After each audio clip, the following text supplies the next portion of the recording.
Hello and welcome to the Jank Bank. My name is Brad and I'll be your host as we explore fun, unusual, and unique commander decks that can still hold their own and win games. As a quick disclaimer, these decks are tuned to my own personal budget and meta, so feel free to make changes as necessary. Before we begin, I'd just like to thank everyone for being so patient with me during this break. The continued support and positivity not only of my subscribers, but of my fellow content creators just blows me away. I'd also like to announce my new mini-series, Beyond the Jank, will be starting a week from today, and new episodes will be released every other week.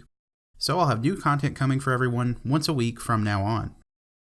Beyond the Jank is a way for me to share my thoughts on spoilers, underrated cards, things going on in the Magic community, and more. I also have some other surprises in the pipeline I'm not quite ready to reveal yet. Now with that out of the way, let's move on to the deck. Today's deck is a love letter to all things Ravnica I'm calling City of Guildmages. The commander for this deck is Niv-Mizzet Reborn, a 6/6 flying dragon that costs WUBRG.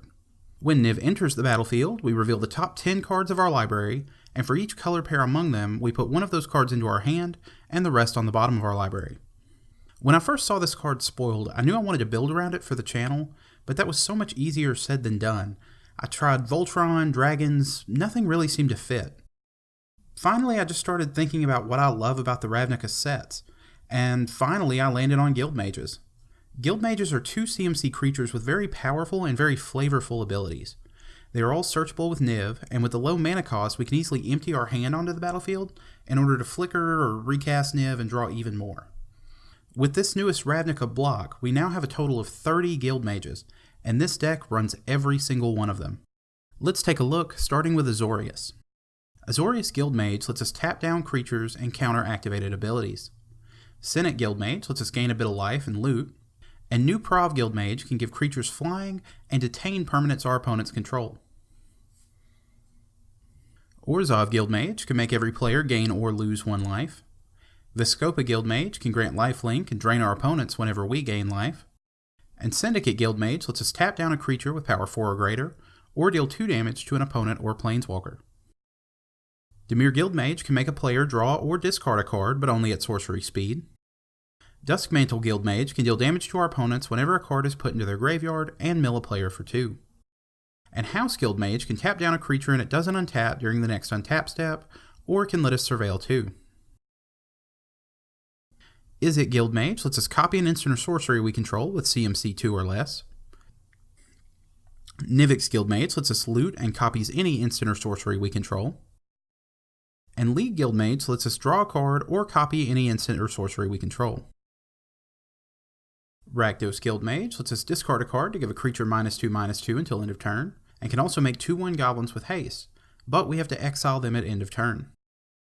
Rix Mighty Guildmage can give blocking creatures -1/-1, or deal 1 damage to target player who lost life this turn.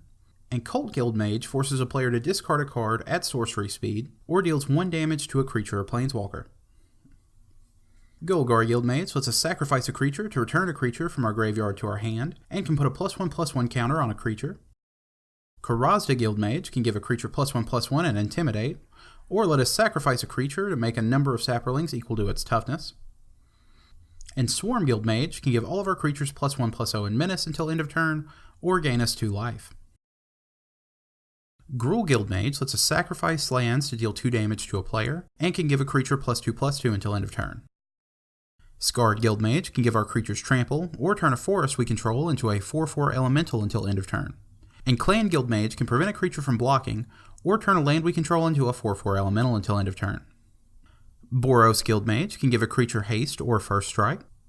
Sunhome Guildmage can give all of our creatures +1/+1 until end of turn, and make 1/1 soldier tokens with haste. And Legion Guildmage can deal 3 damage to each opponent, or tap down a creature. Selesnya Guildmage can make 1/1 saproling tokens and give our creatures +1/+1 until end of turn. Vitu-Ghazi Guildmage can create 3/3 centaur tokens and populate. And Conclave Guildmage can give our creatures trample or make a 2/2 knight with vigilance. And last but not least, Simic Guildmage can move +1/+1 counters between our creatures and change the target of auras. Zamek Guildmage can make all creatures played this turn enter with an additional +1/+1 counter, and lets us remove a +1/+1 counter from a creature to draw a card. And Combine Guildmage can also make all creatures played this turn enter with an additional +1/+1 counter, or lets us move those counters around between our creatures. Now our overall curve is pretty low, but we're going to need mana for our abilities and color fixing to play our cards consistently. Let's take a look at how we're going to do that with the ramp. Starting things off, we have Field Miss and Mistvein Border Post, both of which enter tapped, tap for 2 of our colors, and cost 3 mana or can be cast by paying 1 and returning a basic land to our hand. Next, we have Vainfire and Firewild Border Post, which do the same. Felwar Stone adds 1 mana of any color an opponent's land could produce. Darksteel Ingot taps for any color and is indestructible. And Commander Sphere also taps for any color, but we can sacrifice it to draw a card. Finishing off the ramp, we have Chromatic Lantern, which taps for any color and allows all of our lands to do the same. Bounty of the Luxa, which alternates between drawing us a card and giving us 3 mana. And Mirari's Wake, which gives our creatures +1/+1 and allows all of our lands to tap for 2 mana. Now Niv's ability is powerful, but if he's already on the battlefield and we're starting to run low on cards, we're going to need a way to fill back up. Let's take a look at how we're going to do that with draw power. Skull Clamp gives the equipped creature +1/-1, and whenever this creature dies, we draw 2 cards. Legion's Initiative gives our red creatures +1/+0, our white creatures +0/+1, and we can pay red-white to exile it and exile all creatures we control. Then those creatures return at the beginning of our next combat step and gain haste. And Fevered Visions lets every player draw a card at their end step, but if the player who draws is our opponent and they have 4 or more cards in hand, they take 2 damage. Deathreap Ritual is going to let us draw a card at the end of any turn in which a creature died. Mind's Eye lets us pay 1 to draw a card whenever an opponent draws a card. And Seer's Sundial lets us pay 2 to draw a card whenever a land enters the battlefield under our control. Etched Oracle enters the battlefield with a +1/+1 counter on it for each color of mana spent to cast it. We can then pay 1 and remove 4 of these counters from it to draw 3 cards. Orzhov Charm can be used as removal or recursion, but in this deck we're going to be using the first ability to bounce Niv to our hand so that he can be played again without a commander tax. Lastly, we have Staff of Nen, which lets us draw a card at the beginning of our upkeep and also taps to deal 1 damage to any target. And Tome of the Guild Pack, which taps for 1 mana of any color and lets us draw a card whenever we cast a multicolored spell. Now let's take a look at how we're going to deal with enemy threats with the removal. Abrupt Decay can't be countered and destroys a non-land permanent with CMC 3 or less.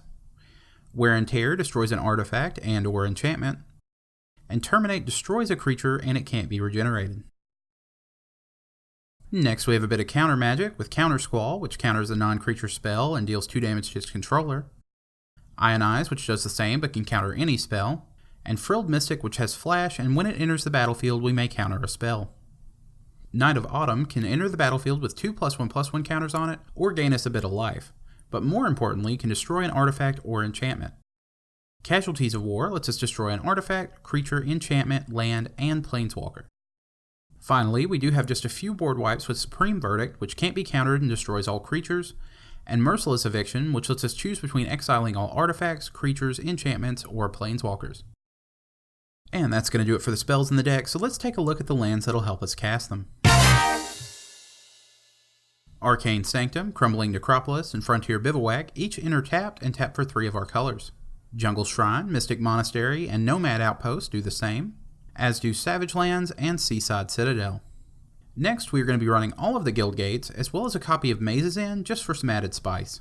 Maze's Inn enters tapped, taps for a colorless, or we can pay 3, tap and return Maze's Inn to our hand to search our library for a gate card and put it onto the battlefield. Then, if we control 10 or more gates with different names, we win the game. Next, we are running Vivid Creek, Crag, Grove, Marsh, and Meadow, each of which enter the battlefield tapped with 2 charge counters on them. They tap for a single color, or we can tap them and remove a charge counter to add 1 mana of any color. Next, we have Tamale Tower, which taps for any of our spices. Next, we have Command Tower, which taps for any of our colors. Exotic Orchard, which taps for any color that a land an opponent controls could produce. And Guildmage's Forum, which taps for 1, or we can pay 1 and tap it to add 1 mana of any color, and if that mana is spent on a multicolored creature, it enters the battlefield with an additional +1/+1 counter on it. Lastly, we are running just 2 copies of each basic land. This deck seems very straightforward, but after playing some games with it, I can tell you it has a surprising amount of depth and was very fun to pilot. And that's going to do it for this week's deck, but I really want to hear what you think of it, so please let me know in the comments below. If you enjoyed this video and want to see more, be sure to like, subscribe, and hit that notification bell to stay up to date on all the latest episodes. You can also follow us on social media to see how the next video is coming along. Links to which are in the description below. If you would like to support the channel directly, there's also a link to our Patreon in the description.